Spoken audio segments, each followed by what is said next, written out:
But that's what we're doing now. Okay. So as you can see, we're multiplying both sides by 12.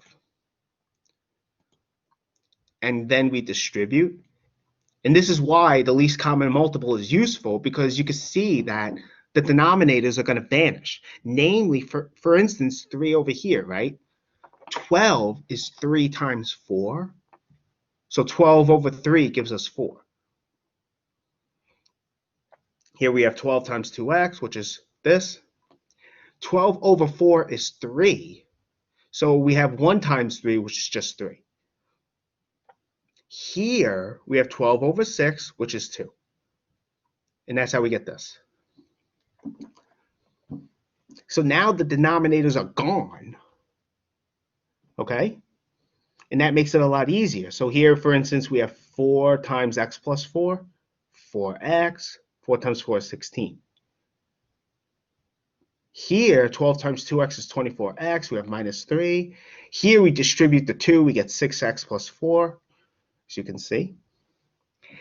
And now it's just like before, right? We combine like terms and just get the x all alone. When you combine like terms here, you have 4x and 24x. That's 28x.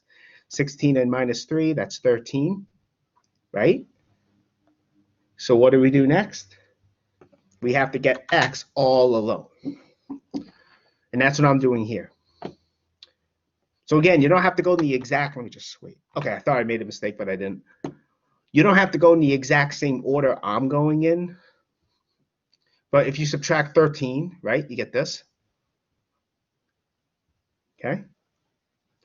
Then, right, you can subtract 6x from each side. You have this. And so 22x is negative 9. So again, now we want x all alone. So what do? We divide, like so. And we get this. Okay? Good. I have a question. Wouldn't it be the same thing if you would have multiplied both sides by 6, like in the beginning?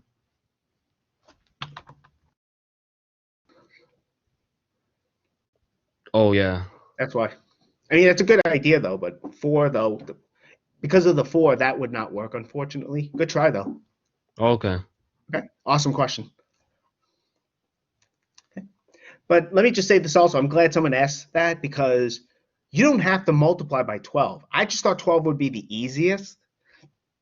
But you could multiply both sides by 3 times 4 times 6. What is that? That's was that 12 times 6? That's 72. You could do that. I mean, any common multiple will work of the denominators. I just thought 12 would be the easiest because it's the least, the smallest one. I mean, you could also solve the problem by getting a denominator with 3 and 4. There's more than one way to solve these. I just thought this way would be the best way. So if you do solve it another way, right, algebraically, and if what you do is right, I'm not going to mark it wrong in a quiz or something. Okay? I just thought using the 12, the least common multiple, would be easier. I mean, one thing I think it does ensure is that your final answer will be simplified, meaning with a fraction, the numerator and denominator will only have 1 as a common factor.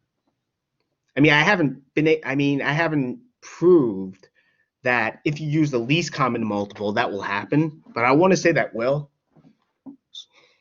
So I could be wrong about that. All right, I hope that makes sense what I said. But let's do another one. Okay, so that's one example. Here's another one. So here, we're going to get the least common multiple of the distinct denominators. So we're going to do just 7 and 3. But again, if you want, you probably could bring this to the other side and then subtract. But let's just leave it like this and go with the least common multiple. So we want the least common multiple of 7 and 3.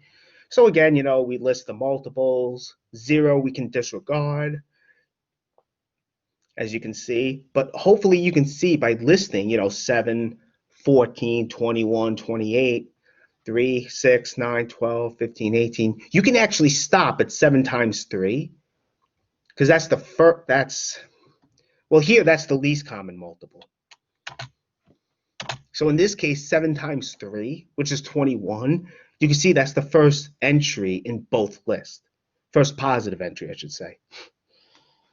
So 21 is the least common multiple. So what we're going to do is multiply both sides by the least common multiple, which is 21 in this case. Okay, so if we distribute, right, as you can see, 21 over 7, that gives us 3. 21 over 3 gives us 7. And 21 over 7 again gives us 3. So now again, you can see the denominators are gone. And we have this to deal with, which we, after you distribute, you get 6 times x minus 3 times 3 is 9. 7 times x is 7x minus 1 is 7. Here we have 9x. So this equation we have to deal with. All I did here was I combined like terms on the left side. So 6x plus 7x, that's 13x. Minus 9 minus 7 is minus 16. Okay. I mean, you could have, we're not done yet, but we could have multiplied both sides by 7 times 3 times 7, which is 49 times 3. I have no idea what that is. It's a big number. But we could have done that. So there's more than one way to solve these. So anyway, now we want to get x all alone, right? So again, what did I do? I subtract 16 from each side, right? No, excuse me, 13x from each side. So negative 16 is negative 4x. But I could have added 16 to both sides to get the 16 out of here. The order, you could do this in a different order. So we have negative 4x. Now I just interchange both sides. And then we divide by negative 4. We get x is 4. So our answer here is 4. So that's our answer there. Okay, are there any questions about that? I have another example as like backup.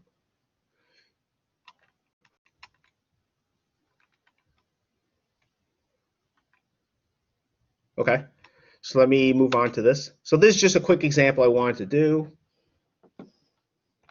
So we have negative 3, right? So this is just another example I saw. Okay, so it's just like before. What do? We distribute first, right? You can simplify each side. So we're simplifying the left side, as you can see. So by distributing, you get negative 12x minus 9, right? Here we have 4 times 6x, 24x. 4 times 1 is 4. And what do we do next? We combine like terms. Minus 12x plus 20, that's minus 12. Oh, wait, that's, 12x actually. Minus 9 and 4 is minus 5. Right? So again, we're manipulating the equation so that we can get something easier to solve. Now, right, what do? We want to get x all alone. So I add 5 to both sides, as you can see. We have 12x is 48. Okay, that's easy. Now, because now we divide by 12, we get x is 4. It's just another quick example. So, all right. And that's all I have for this section. So I guess what I could do is start 1.2, the next section. Let me do that.